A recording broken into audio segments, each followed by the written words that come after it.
맞습니다. 어려운 상황 속에서도 어쨌든 민주평화당이 난파하지 않고 여기까지 연말 한국까지 일단 왔습니다. 이제 내일 모레면 새해 새로운 한 해가 시작이 됩니다. 올 한 해를 보내면서 선거제 개혁의 큰 파고를 넘었고 오늘 이제 또 공수처 시대의 문이 열립니다. 17대 지금까지 역대 선거에서 최대치로 거대 양당이 지역구를 얻은 것은 17대 때 열린우리당이 129개 지역구에서 이게 최대치입니다. 또 한나라당은 18대 때 131개 지역을 확보하는 게 최대치입니다. 선거제 개혁은 거대 양당이 최대치를 얻어도 과반수가 될 수 없는 제도입니다. 그러니까 이제 과반 의석 정당은 나오지 않는 시대입니다. 10석 안팎의 혹은 교섭단체 수준의 중소정당이 여럿 나오는 다당제 시대가 열린 것을 의미합니다. 다당제 시대는 필연적으로 정당 간 연합 정치의 시작을 의미합니다. 정책연대, 입법연대, 그리고 내각연정의 순서가 펼쳐질 것입니다. 또 사회적 의제, 경제적 의제에 대한 민심에 대한 반응 속도가 빨라질 것입니다. 각 정당이 경쟁적으로 국민들이 던지는 화두에 대해서 반응하는 속도가 빨라지는 그런 의미를 갖습니다. 우리가 작년에 연동형 비례제 선거제 개혁을 시작했을 때의 그 그림에 비하면 반의 반밖에 못 미쳤지만 일단 문을 열었다는 그런 의미가 있고 21대 국회에서 온전한 연동제의 실현이 과제로 남겨졌습니다. 이제 오늘 공수처법이 통과 처리를 앞두고 있습니다. 20여 년 전, 20년 전 김대중 대통령 정부 시절 부패 방지 기구를 만들기 위해서 국회에서도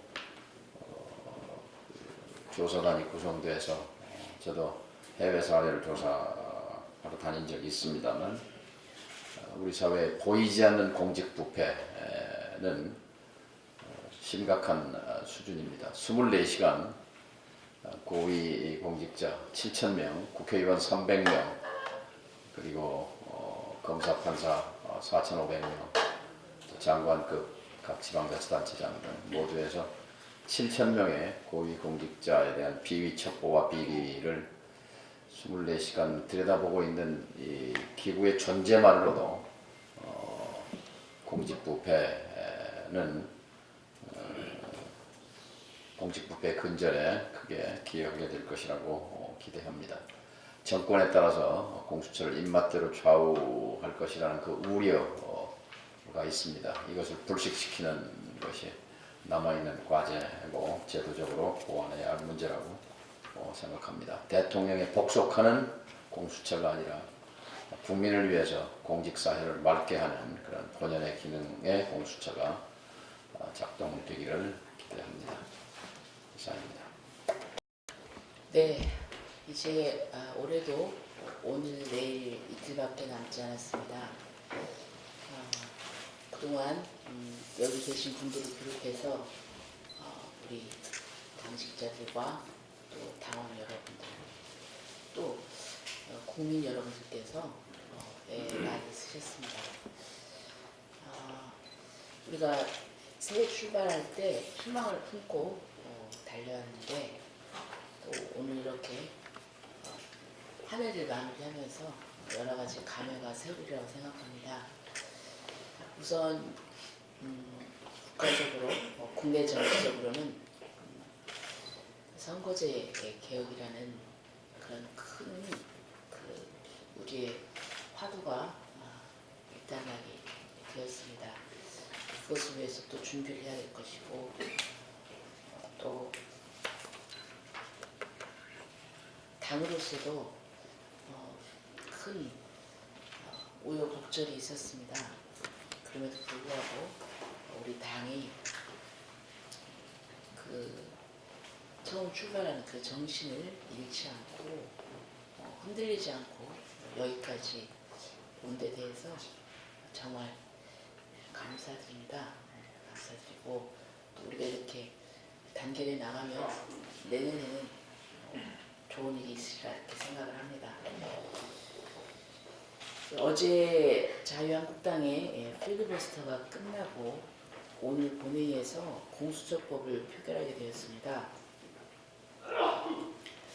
그런데 어제 권은희 의원이 4+1 협의체의 공수처 법안을 겨냥한 재수정안을 발의를 했고 이 법안 표결에 무기명 투표를 제안했습니다. 국회법에 따르면 재수정안을 먼저 표결하고 혹시 권은희 의원안이 통과되면 4+1 협의체가 합의한 공수처법은 자동 폐기가 됩니다. 바른미래당 그 권은희 의원의 행동은 이해하기가 어렵습니다. 정당에 소속된 의원으로서 다른 당과 합의한 내용을 폐기하는 법안을 내는 것은 이례적입니다. 그리고 자유한국당 의원이 아닌 바른미래당 의원으로서 반대 법안을 내는 것은 합의한 공수처법을 깨겠다는 그런 의지입니다. 그렇게 되면은 4+1 협의체에서 한 협의가 무산이 됩니다. 이렇게 돼서는 안 된다고 생각을 하고 또 무기명 투표 제한이 그것도 아니라고 생각을 합니다. 인사와 관련된 투표가 아니라 법안 투표를 무기명으로 하자는 발상은 어떻게 나올 수 있는지 궁금합니다. 국회의원들이 이 법에 어떤 선택을 했는지 이것은 분명하게 국민들이 알아야 되고 본인의 소신을 밝혀야 된다고 생각합니다. 국민 여론이 첨예하게 갈라진 공수처법에 대해서 국민 모르게 국회의원들끼리 투표를 하면 반드시 더 큰 혼란이 옵니다. 권은희 의원의 공수처법 재수정안과 무기명 투표 제안에는 반대합니다.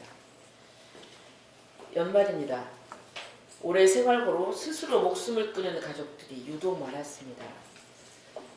누군가 정리한 글을 보니 가족의 생활고 비관 자살이 34건이나 됐습니다. 이명박 정부였던 2011년 10만 명당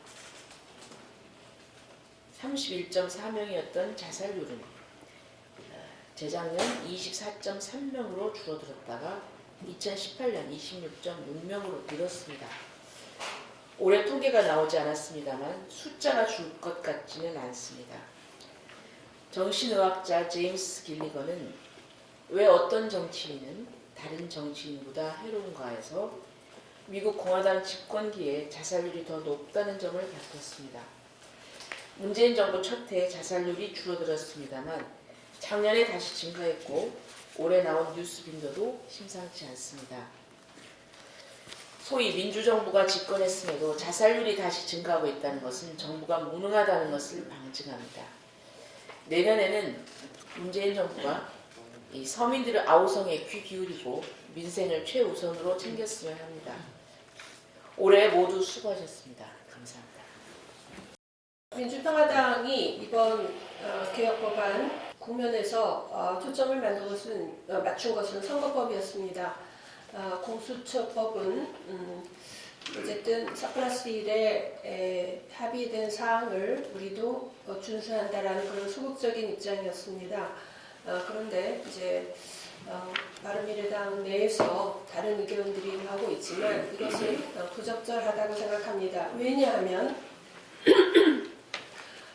우리가 선거법을 개혁하고자 한 것은 승자독식의 체제를 균열을 내고자 하는 것이었습니다. 승자독식의 체제에서는 힘에 의한 제압의 논리로 어떤 사항이 결정되는 것을 체제를 의미합니다. 그런데 이제 앞으로 펼쳐질 그런 합의와 공존의 제대로 된 민주주의 하에서는 협상과 조율에 의해서 결론이 나게 됩니다.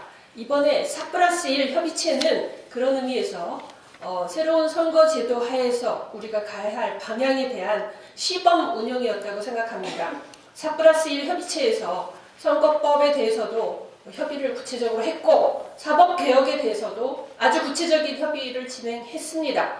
그래서 그 결과로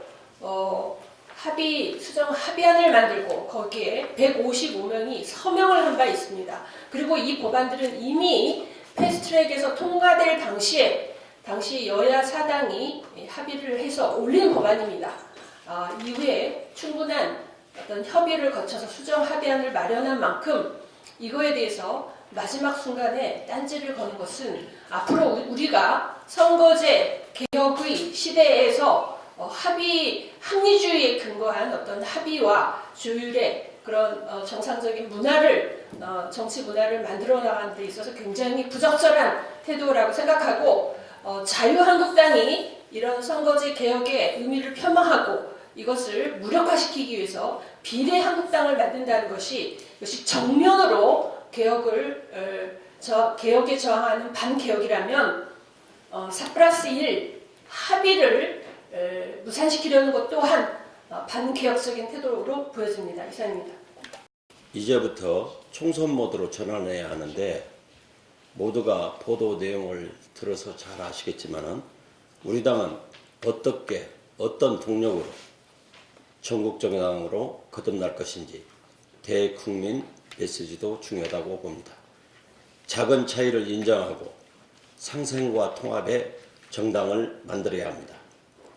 국민의당이 보수 세력과 통합으로 탄생한 바미당에 반대해서 참여하지 않았던 민주평화당, 대한신당, 무소속 세력은 이제는 작은 차이를 극복하고 하나된 모습으로 호남 민의를 대변하는 전국 정당으로 거듭나야 합니다. 왜 합쳐야 하는가? 출발점은 국회의원 생명 연장이 아니라 가장 낙후되고 후천적인 양당 체제의 폐해를 극복하고 국민 편에 있는 국민의 동반자 정당이 필요하기 때문입니다. 지난 70년간 이데올로기적 정당의 패권 정치에 지쳐버린 국민들에게 보수와 진보의 강을 넘어 내 삶을 조금 더 따뜻하게 살펴주고 내 삶의 이야기를 들어주고 같이 호흡해주는 생활정치 기반의 국민의 정당이 없었기 때문에 국민들은 정치에 대한 불신이 높았다고 봅니다.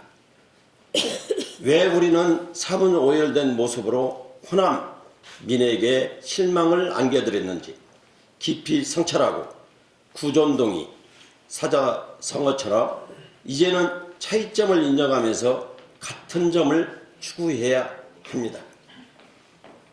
연동 비례제 대표제가 통과되었습니다. 우리가 유리한 전략을 세워 나가야 합니다. 2020년 4월 15일 많은 정당들이 등장한 걸로 예상됩니다. 지금이라도 눈치 보는 정치, 민주당 바라보는 정치 그만들 두고 국민들에게 왜 3당이 필요한지 설명하고 이해를 구해야 합니다. 1차적으로 호남 정치인들끼리 뭉치고 2차적으로 바미당과 합쳐서 전국 정당으로 가는 길도 하나의 방법이라고 생각합니다. 2019년 며칠 남지 않았습니다. 바미당, 민주평화당, 대한신당, 무소속으로 나누어진 모두가 힘을 모아 강을 넘는 정당 건설에 매진할 때입니다. 2020년 집뒤회의인 경자년에는 국민과 호남 유권자들에게 민주평화당이 중심이 되어 희망을 드리고 DJ의 상생과 통합의 정신을 모태로 모두가 함께하는 통합정당으로 거듭나도록 앞장서야 합니다. 저는 지난 7월 19일 대통령과 오자 대표회담 때 대표님을 수행하고 청와대에 갔다 왔습니다마는 당시에 한일 문제 해법에 대해서 나와서 제가 관계되는 기업체를 정부가 뒤에서 조정해가지고 한일 문제를 해결했으면 좋겠다고 한 얘기를 지금 문희상 대표가 하고 있습니다. 그대로 하고 있습니다. 문희상 의장님께서. 그리고 두 번째는 7월 19일 제가 첫 번째 최고위원회 발언에서 정경심 소환 구속, 조국 장관 낙마 예상 보고 이 얘기를 했습니다. 당시에 대표님께서 예언하냐고 했습니다. 맞았습니다. 예, 그렇듯이 우리도 이제는 통합을 해야 무도가 살 수 있다고 저는 생각합니다. 그래서 그동안에 수고 많이 해주신 당원 여러분들께서도 마무리 잘 하시고 힘내시기 바랍니다. 감사합니다. 금방 보도 언론에 보면은 이번에 4+4 선거제 처리 과정에서 정동영, 심상정 등 지역구에 여당에서 무공천을 해달라고 요구했다고 야당의 원내대표가 기자 브리핑에서 얘기했다고 하는데요. 이 가짜뉴스의 폐해가 얼마나 심한가 하는 것을 보여주는 사례입니다. 그래도 제1야당의 원내대표면 공적인 책무가 굉장히 무거운 자리인데 이렇게 가짜뉴스를 공개적으로 발신해도 되는 것인지 좀 안타깝습니다. 명명백백한 가짜뉴스라는 걸 말씀드리고 이것이 바로 자한당의 자유한국당의 현 주소라면 여기서 다시 한번 성찰하시기 바랍니다.